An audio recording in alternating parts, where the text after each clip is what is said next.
হারুনের ভাতের হোটেল নাম দেওয়ার আসলে কারণটা কি? আসলে নাম যেটা বুঝতে পারতেছেন ওইটাই। ও, এখানে আয়না ঘরও আছে। হারুনের ভাতের হোটেল কিন্তু আর ঢাকাতে নেই, সেটি চলে এসেছে পাবনায়। এই যে আপনারা দেখতে পাচ্ছেন সেই বিখ্যাত হারুনের ভাতের হোটেল এখন পাবনায়। কত ধরনের সুস্বাদু খাবার পাওয়া যাচ্ছে এই হারুনের ভাতের হোটেলে। চলেন কি কি আছে এখানে একটু দেখে নেই। যারা আগেরবার মিস করেছেন, হারুনের ভাতের হোটেলে খেতে পারেননি, তারা চলে আসতে পারেন পাবনার এই যে শহরের বড় ব্রিজ সংলগ্ন এই জায়গায়। চলেন কি কি আছে একটু দেখে আসি। হারুনের ভাতের হোটেল বলে কথা। ওয়াও, কি ব্যাপার, হোটেলে তো কেউই দেখা যাচ্ছে না। আসসালামু আলাইকুম ভাই, ভালো আছেন? এটা কি আপনার হোটেল? আচ্ছা, মানে প্রথমে একটু জানতে চাই, সেটা হচ্ছে হারুনের ভাতের হোটেল নাম দেওয়ার আসলে কারণটা কি? আসলে নাম যেটা বুঝতে পারতেছেন ওইটাই, একটু শখের বসেই দেওয়া নাম। একটু শখের বসে, যেটা আমরা বুঝতে পারছি, যেটা মানে পাবলিক বুঝতে পারতেছে ওইটাই, ওই কারণেই দেওয়া। আচ্ছা, তো হঠাৎ করে এই নামটা একটু ফন্টে চলে আসার কারণে, না কি ব্যাপার? এটা সবার মুখে মুখে যখন আসে তখন আমরা হোটেলটা চিন্তা করতেছিলাম কি নাম দেওয়া যায়। তো দেখতেছিলাম যে সবাইকে সে খাওয়ায় ভাতের হোটেল, মানে সে খাওয়ায় খুব ফেমাস হয়ে গেছে। এবার ফেমাস হয়ে যাবো। আচ্ছা, আপনারাও খাওয়ানোর পরে ফেমাস হবেন, এরকম একটা ব্যাপার।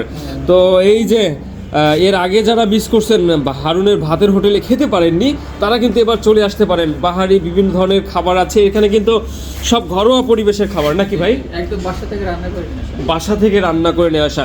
আমরা কিন্তু এর আগে যে হারুনের ভাতের হোটেল ছিল, সেটাও কিন্তু ওই রকম একটা পারিবারিক পরিবেশে খাওয়ানোর ব্যাপার ছিল। একটু দেখাই যদি, এই যে দেখেন, একদম ঘরোয়া পরিবেশের যে রান্না, সেটা কিন্তু এখানে। তো এখানে হয় কেমন, মানে আপনার কাস্টমার যারা আছে খেতে আসে কেমন, সংখ্যা কেমন, আসে কেমন? ভালোই আসে, এবং খেতে যেমন আসে, মানুষ উৎসাহের সঙ্গে সেলফি তুলতে অনেকে আসে, ভিডিও করে, সেলফি করে, বিভিন্ন তামাশার সঙ্গেও আসে, খায়। ও আচ্ছা, মানে ও খাওয়া দাওয়া তো করেই, পাশাপাশি সেলফি তোলে। হারুনের ভাতের হোটেলের সাথে একটা সেলফি তুলে।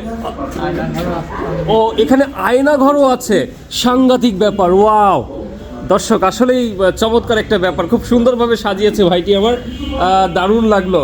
তো যারা এর আগে মিস করেছেন, হারুনের ভাতের হোটেলে খেতে আসতে পারেননি, খেতে যেতে পারেননি, তারা কিন্তু পাবনার এই হারুনের ভাতের হোটেলে চলে আসতে পারেন। এটা হচ্ছে পাবনা শহরের বড় ব্রিজ সংলগ্ন। একটু বলে রাখি, হারুনের ভাতের হোটেল কিন্তু আর ঢাকাতে নাই ভাই, ঢাকাতে কিন্তু আর হারুনের ভাতের হোটেল নাই। এখন আমাদের পাবনা চলে আসছে, এখন হারুনের ভাতের হোটেল পাবনাতে। দুপুরে খাবার থাকে সব, এখন সকালে। আচ্ছা, এটা খিচুড়ি, সকালবেলার খিচুড়ি। আচ্ছা, খুব সুন্দর একটা কালার হয়েছে, একদম ঘরোয়া পরিবেশের পারিবারিক যে খাবার রান্না, সেটা।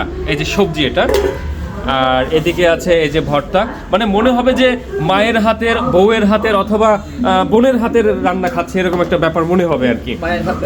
মায়ের হাতের রান্না, না না, অনেকে আছে যে আসলে মায়ের হাতেরটাই স্পেশাল। যদি বউ বলি, বোন বলি, সেটা আসলে ওই মাত্রায় হয় না যেটা মায়ের হাতের রান্নাটা ভালো লাগে, তাই না? খাবার খাওয়ার জন্য একটা আবেগ ফিল করে, একটা আবেগ ফিল করে, এবং ছোটবেলা থেকে ওই স্বাদটা মুখে পরিচিত, মানে অন্যরকম একটা ফিলিংস থাকে। ঠিক আছে, ধন্যবাদ ভাই আপনাকে।